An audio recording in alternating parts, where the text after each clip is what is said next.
एक घना हरा भरा जंगल था।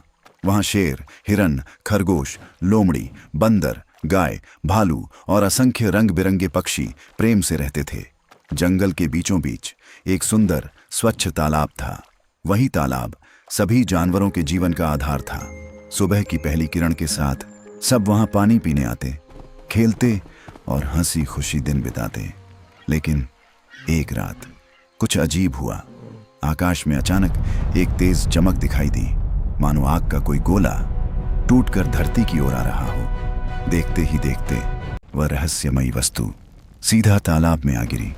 पानी जोर से उछला, लहरें उठीं और फिर सब शांत हो गया। किसी ने उस घटना को गंभीरता से नहीं लिया, पर कुछ ही दिनों बाद जंगल में अजीब बदलाव होने लगा। तालाब का साफ पानी मटमैला हो गया। जानवर पानी पीते और थोड़ी ही देर में बीमार पड़ जाते। किसी को तेज बुखार, किसी को कमजोरी, किसी की आंखों में जलन। पूरा जंगल चिंता में डूब गया। तब सभी ने जंगल के वैद्य समझदार भालू को बुलाया। भालू ने एक एक जानवर की जांच की। उसे आश्चर्य हुआ कि सबको एक ही तरह की बीमारी है। वह तुरंत तालाब की ओर गया, पानी को ध्यान से देखने लगा। तभी पानी में हल्की सी हलचल हुई। गहराई में कुछ काला सा चिपचिपा जीव हिलता दिखाई दिया। भालू समझ गया, यह कोई साधारण बात नहीं, कोई बाहरी प्राणी तालाब में छिपा है और पानी को गंदा कर रहा है। भालू कोई साधारण भालू नहीं था, वह भगवान शिव का परम भक्त था। उसने सभी जानवरों को इकट्ठा कर कहा, आज महाशिवरात्रि है। पास ही जंगल में एक प्राचीन शिव मंदिर है, जहां वर्षों से कोई पूजा करने नहीं आया।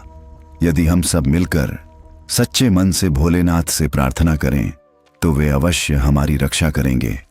सभी जानवरों की आंखों में आशा की किरण जागी। अगली सुबह सब अपनी अपनी भक्ति लेकर मंदिर पहुंचे। गाय ने अपने थनों से शिवलिंग पर दूध अर्पित किया, भालू शहद लेकर आया, हिरन पवित्र दूब घास लाया, खरगोश गाजर, मूली और पालक लाया, लोमड़ी फूलों की टोकरी लाई, बंदर कलश में जल भरकर लाया। सांप शिवलिंग से लिपटकर आंसुओं के साथ प्रार्थना करने लगा। मंदिर में भजन गूंज उठा।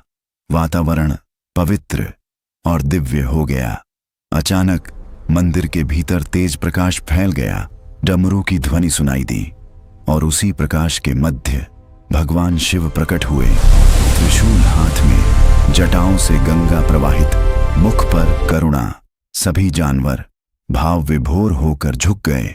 शिव ने शांत स्वर में कहा, डरो मत, तुम्हारी प्रार्थना सुनी गई है। वे तालाब के किनारे पहुंचे और अपना त्रिशूल जल में गाड़ दिया। जैसे ही त्रिशूल पानी में गया, जल उबलने लगा, तेज प्रकाश फैला। अचानक वही काला चिपचिपा एलियन बाहर आ गया। वह कांप रहा था। भोलेनाथ, मुझे क्षमा करें, वह बोला। शिव बोले, पहले निर्दोष जीवों से क्षमा मांगो। एलियन ने हाथ जोड़कर सभी जानवरों से माफी मांगी। उसने स्वीकार किया कि वह दूसरे लोक से आया था और अज्ञानवश तालाब को दूषित कर रहा था। पश्चाताप करते हुए वह आकाश में विलीन हो गया। क्षण भर में तालाब का जल फिर से निर्मल और स्वच्छ हो गया। बीमार जानवरों की तबीयत भी सुधरने लगी। भगवान शिव मुस्कुराए और अंतर्ध्यान हो गए। उस दिन के बाद जंगल में एक नियम बन गया, हर सोमवार सभी जानवर मंदिर जाकर शिवलिंग की पूजा करते और वह भालू जिसने सबको मार्ग दिखाया था, अब बाबा भालू कहलाने लगा। वह शिव की महिमा का गुणगान करता और सभी को सिखाता, संकट चाहे कितना भी बड़ा क्यों न हो, यदि हम एकता और सच्ची भक्ति से प्रार्थना करें तो भोलेनाथ अवश्य रक्षा करते हैं। और इस प्रकार जंगल फिर से खुशहाल हो गया।